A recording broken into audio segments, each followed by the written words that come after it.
ദീർഘനാളത്തെ കാത്തിരിപ്പിനൊടുവിൽ താരങ്ങളെ സൈൻ ചെയ്യുന്നതിന് മുമ്പ് പരിശീലകനെ സ്വന്തമാക്കിയത് ആരാധകരെ സംബന്ധിച്ചിടത്തോളം പ്രതീക്ഷ നൽകുന്ന കാര്യമാണ്. അതുപോലെ തന്നെ ഒരു സ്പാനിഷ് പരിശീലകന്റെ കീഴിൽ ബ്ലാസ്റ്റേഴ്സ് തയ്യാറെടുപ്പുകൾ നടത്തുന്നതും ശ്രദ്ധേയമായ കാര്യമാണ്.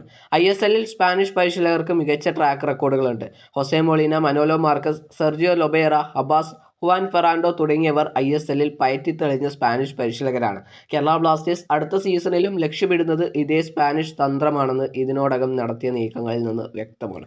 സ്പാനിഷ് പരിശീലകനൊപ്പം സ്പാനിഷ് താരങ്ങളെയും അണിനിരത്താനാണ് ബ്ലാസ്റ്റേഴ്സ് അടുത്ത സീസണിൽ ലക്ഷ്യമിടുന്നത്. ഇനി കൂടുതൽ സ്പാനിഷ് താരങ്ങളെ ബ്ലാസ്റ്റേഴ്സ് ക്ലബിലെത്തിക്കുമെന്നും അറിയാൻ സാധിക്കുന്നുണ്ട്. പരിശീലകൻ ഡേവിഡ് കറ്റാലയുടെ നേതൃത്വത്തിൽ തന്നെയാകും വിദേശ സ്കൗട്ടിംഗ് എന്നതും ശ്രദ്ധേയമായ കാര്യമാണ്. അദ്ദേഹത്തിന് കീഴിൽ ഇതിനോടകം 2 സ്പാനിഷ് കളിക്കാരെയും ബ്ലാസ്റ്റേഴ്സ് ടീമിൽ ഉറപ്പിച്ചിട്ടുണ്ട്. ഈ സീസണിൽ ബ്ലാസ്റ്റേഴ്സിനോടൊപ്പമുള്ള സ്ട്രൈക്കർ ജീസസ് ജിമനസ് തന്നെയാണ് ആദ്യത്തെ ആൾ. ജീസസ് അടുത്ത സീസണിലും ബ്ലാസ്റ്റേഴ്സിൽ ഉണ്ടാവുമെന്ന് ഏതാണ്ട് ഉറപ്പാണ്. മറ്റൊരാൾ ഔദ്യോഗിക പ്രഖ്യാപനം നടത്താത്ത എന്നാൽ ബ്ലാസ്റ്റേഴ്സ് പ്രീ കോൺട്രാക്റ്റിൽ എത്തിയ മുൻ ജംഷഡ്പൂർ FC താരം സെർജിയോ കാസ്റ്റലാണ്. കാസ്റ്റലുമായി ബ്ലാസ്റ്റേഴ്സ് പ്രീ കോൺട്രാക്റ്റിൽ എത്തിയതായും താരം അടുത്ത സീസണിൽ ബ്ലാസ്റ്റേഴ്സിൽ എത്തുമെന്നുമാണ് റിപ്പോർട്ടുകൾ സൂചിപ്പിക്കുന്നത്.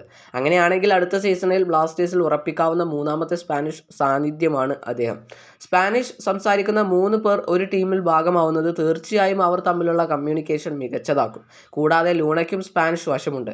അതിനാൽ ഈ ത്രയം ബ്ലാസ്റ്റേഴ്സിന് അടുത്ത സീസണിൽ ഗുണകരമാവുമെന്ന് ഉറപ്പാണ്. മാത്രമല്ല വിദേശ താരങ്ങളുടെ പട്ടികയിൽ കൂടുതൽ സ്പാനിഷ് താരങ്ങൾ കൂടി ഇടം പിടിച്ചേക്കുമെന്ന സൂചനകളും പുറത്തു വരുന്നുണ്ട്. ഇതിനെല്ലാം പുറമെ ഇന്ത്യൻ സൈനിങ്ങുകളിൽ കൂടി കാര്യമായ ഇടപെടലുകൾ കൂടി നടത്തിയാൽ വരും സീസണിൽ ബ്ലാസ്റ്റേഴ്സിന് കൂടുതൽ കരുത്താർജിക്കാൻ സാധിക്കുമെന്ന് ഉറപ്പാണ്.